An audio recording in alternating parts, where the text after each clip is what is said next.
No, I tell you what I love. And I learned this when we were doing reality TV. Like, God loves our imperfections. Right. Like, we be tripping about, like, oh my God.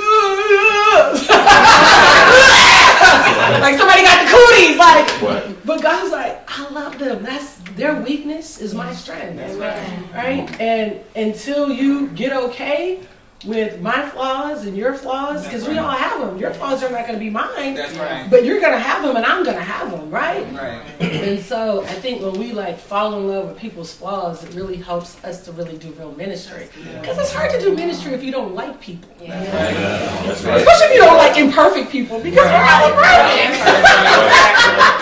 So I think and MLM is like the greatest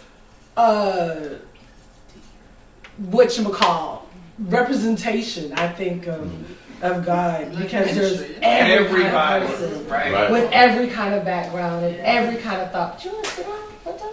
Yes, okay. With every kind of background and Lamar, what about you? You want to sit down? You know what mood is here? Yeah, I'm good. It's like every kind of background and every kind of, so my heart is that, and this is something that Ben and I pray about all the time.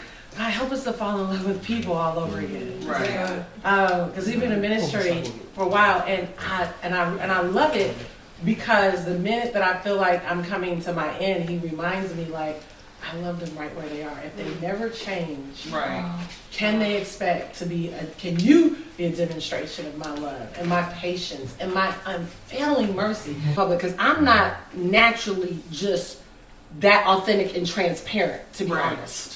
To be honest, I've been like, I realized this ministry, I'm like, you gotta know everything, Lord. And Lord said, well, when you want them to know it, because then there's pride, right? Because you're just a person. You're just a person. Regardless of whatever, you're a person that's working it out. And the more people can see that you're a person working it out, even though you have some stuff, you're still just a person. Still a person, that's it. And so I think the more we can do that, the more we can enjoy like the whole MLM thing and downline, sideline, upline, you help to get right expectations, and it's not always these unfair expectations that no one can ever live up to, so therefore you're always disappointed. Oh, that's real good. Now, this year was pretty, it was honest to God, it was the best, it was, for my husband and I, was the best year of our lives. Amen. And thank you, Lord. And we were just kind of looking at vision, because of course it's not about how perfect you are. Right. It's really God's grace, and then you cooperating with that grace by implementing discipline and stuff like that. But I wanted to go into some of the details of some of the stuff we did, just to inspire you, maybe help you think about some stuff, because I think the more money has like a mission to it, the more that money ends up coming to you. And it's interesting because as God has increased us, my heart for people is going like, I'm like, I really didn't like people like that. Really? I like them, but not like I really love them now. Like it's a whole nother level of like, it's a whole nother of love. I think I've liked people, but I'm talking about like there's a whole nother level of love that only He could have put in me. Absolutely. Because for me on my own, be alright, but we need to teach our children this, because I remember one month we had a check come in for $80,000, and I think Ben left it on the kitchen counter, and our daughters came and said, "Oh my God, we going shopping, we lit." We're like, "No, we're not going shopping." No, that money we already had a mission for that money. Right. So shopping was not that's you guys, and we told them, stop being spin-minded. Right. Spin-minded. That $80,000 has nothing to do with any of us going shopping. That's legacy money. Right? We're going to take this, pay this off, and then the other half is to be invested after we pay our tithe and offering. Right. So if you start doing that, you'll find yourself at the end of the year, you're like, oh, we did good, because if the money wasn't there, then we can't do it. That's right. So when somebody comes and say, can you do such and such? I'm like, let me see, because if the money is not there, then I'm not going to do it. I'm not looking at what I'm making. I'm looking at what disciplines have I put in place to help me have healthy financial wealth boundaries that keep my wealth to me and not to other people. So I gotta say something to that, because being around you, we probably been working together for about 10, 11 years now. And I know, right, it's a blessing. So I didn't understand coming from where I come from. Right. You know, I know she loaded. I know some of them perceived to be, but I didn't understand sometimes she will be extremely frugal in situations. And I found wealthy people to really be like this, and it didn't connect to my mind, because when you know somebody got it but they're really reserved, and you know somebody that look like they got it and they spinning real hard, but you know it ain't really like that on the back end, you kind of start to think that, why don't you do that, opposed to saying, why don't you do this right now? And I had to learn. One time she told me I should be on a $50 a week budget. I don't. So it was a couple of years ago, my card, it gave me this restriction to, I think it was $500 a day. I think it was $500 a day with the restriction. Well, it sounded about right? Right. No, in that time, I didn't feel good about it. So I was getting frustrated because I was hitting the limit and I didn't like those parameters. And Jewel was like, why would you be spending $500 a day anyway? And I'm like, stop. She's like, tell me what? And I was like, so I know for me, I don't want to be looking at a bunch of monitors all the time. My husband does it. I'm not interested in it. I go downstairs and remove myself quickly. That's not what I want for my life. I don't want to be on multiple sessions. I barely want to get on sessions that I help to create. I create it and I walk away. Bye. Y'all got it. Everybody eat it good. Okay, do this, because I know what I'm called to do, nations and generations, right? So the truth is, it wasn't conducive for my lifestyle. Right.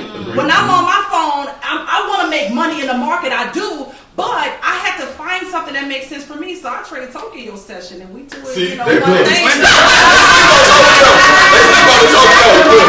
Tokyo, Want me to quit? I'm done. I'm sleeping at night. I don't have a capacity, and I know I don't, and it's okay. And I think ultimately you got a lifestyle trading, and some people have the capacity to do. That's what they want to do. Their mind wants that. That's fine. I actually really want the money for the whole situation. I don't have to be present for some of that stuff. No, there you go. And I'm not a There you go. scalper. I want to set it and forget it and live my life. I don't want to be on it. That pressure start elevating when you ain't got no pressure issues. Boston said, Boston, everybody think you're so hard, and this side of the team are. straight away. Hold on, listen to this. And listen to this. Okay, and those ones, they unplugged because they said they don't like you, Boston. That's okay. And Some of them won't. But I just came back from GoPro. And there's a certain fire that's on me. That's right. I don't care what they That's see. right. Give me some. Period. Let me tell you something. I was in that space for a while. I'm telling you. That's right. Listen, it's not that you don't love them. But you gotta love you and the gift that God gave you even I'm more. That's right. You really do. Because you're gonna find nothing you do will please them, no matter what. Oh my God. No matter how you give, no matter how much you there, somebody always gonna have You something told me to this say. a year ago. So I'm telling you We right talked about now. this a year ago. And I say to myself, I said to Beige a while ago, I said, Beige, do you know how many people, I said, do you know how many people probably don't like Grant Cardone? My heart is racing because Amen. like I know where I'm going. Yeah. I know clarity. where I'm going. Yep, it's already done. Well, I told them when they came back from GoPro, like I heard the change just in the wording and the speaking, because if you really never been in those environments, like I've never been to GoPro, but I've been in enough environment with mentorship and growth in those environments, and every time you leave at another level. Yeah. And so for the people who never been in those environments before, it's hard for you to try to relate to somebody if they have not experienced. It's growth and it's change. And once you grow and you change, everybody don't accept your growth and change the same. So what I've learned though is that sometimes God will use that as a point of truth, not to change who you are, Right. Not but to change. but to create a maturity so that I steward this strength. That's right. That I steward this influence, that I That's right. steward this wealth that He's given me, so that people around me that are maybe operating at a chicken level Right. still feel like egos in my presence. That's right. I want people to leave my presence That's feeling good. valuable. Right. No matter if they make $5 a day, or 5,000, and that's something that I've had to work on. Right. It's not Yes, it automatic comes because it's easy to say this is just who I am. Right. And that's okay to a point. Right. But understand that just even as eagles, I think for a chicken, their biggest thing is let me work on developing strength and boldness to be aggressive.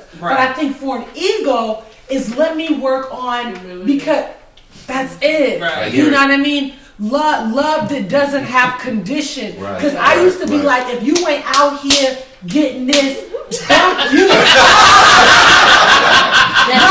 No, seriously. Right. And Holy Spirit says, with all of that great passion and aggression, you are so wrong. Right. Yeah. See, that's why she's Dr. Julie, y'all. Right. Y'all not understanding. This is powerful. You know, it's just beautiful to see so many people just rising up and owning it. But that's why I had to speak into that space because I've been at that place Right. where you're fighting you. And in a way, you're fighting that gift because you don't know how to you don't want them to feel how they feel. Right. But you also know that you got to rise up in it. So thank God that your wife is able to be like, look, we got to do what we got to do right now. Man. But it's also a beautiful thing to have that guidance for you to say, yeah, you know, do that part. And me to tell you, listen, I feel you. You better keep going. And they will truly thank you later. They'll thank you later. You know, when I think about just the vision that God gave me with Rich, the first word, the aura really the whole concept was so that people who were not comfortable with rich would get comfortable with seeing it and be okay for them to be rich the way they saw it. But God divided it and broke it down deeper. It wasn't just about money. It never was. It was about being royalty, which is why the lion got the king on it, because you gotta know who you are first. Right. And then when you know that you're king and you know that you're queen, now you can go and inspire nations and generations around the world. But it's going to require courage, which is the point that you're at right now. You know that you're king. You know that you're inspiring people. But in order for you to keep going, it's going to require courage that's going to lead to you being humble, because when you rise up and you courageous in it and you own it, you got to make sure you have that humility. Oh, you got it. Inspirational, courageous, and humble. Yeah. Because without that humility, That's you power. rich. That's Right. No, I think stay nice, but you know, okay, I have to develop strength. I have to develop aggression. I have to Balance. not make sure that my compassion bleeds over into my business, because then I'm not going to be as profitable. Right. So I think you stay your core self, Right. but it's just let me raise the bar and put all the expectation on myself. My husband says this all the time. And this has really kept us loving ministry and loving people, where most pastors are tired of ministry and tired of people. This is, I think, really kept us. And actually, we learned this from Brother Copeland. Expect nothing from people, but everything from God. That's so good. And all your expectation is on yourself.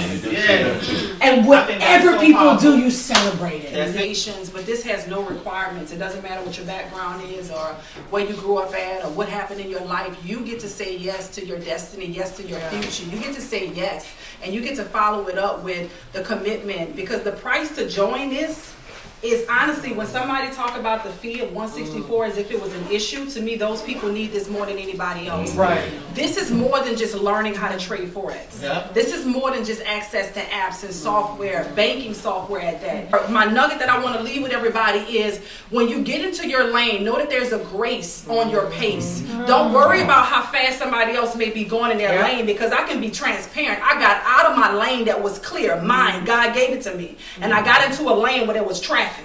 Because I felt like they were moving faster. So what that means is I stopped doing what I knew to do that was actually working and I was moving with, and I saw some other things. And you want to grow all the time, but there is a grace on your pace, and there's a grace in your lane that's just for you. Right. That's just for you. If you just keep working at that thing right there, like I tell Boston and Beige all the time, like, you guys are doing much greater than you even think you're doing. Right. So appreciate the now, whatever it is. There's a lesson to be learned in it. Embrace it and hold on to this. This is not the norm. Amen. This is not the norm. If you're doing this for the first time, you are getting so much more than the norm. So it's a blessing to meet some of you that I've never met before face to face. I love each and every one of you. Yes. I'm so super duper excited. And I just want to encourage you to just, that gift that God is giving you, that vision that God is giving you. He may not have given it to your spouse. He may not have given it to the people that's around you. That's right. Maybe you need to be that point of contact. So you don't stop. You keep going, because eventually they're going to see it in and through you. So I love you guys. God bless you all.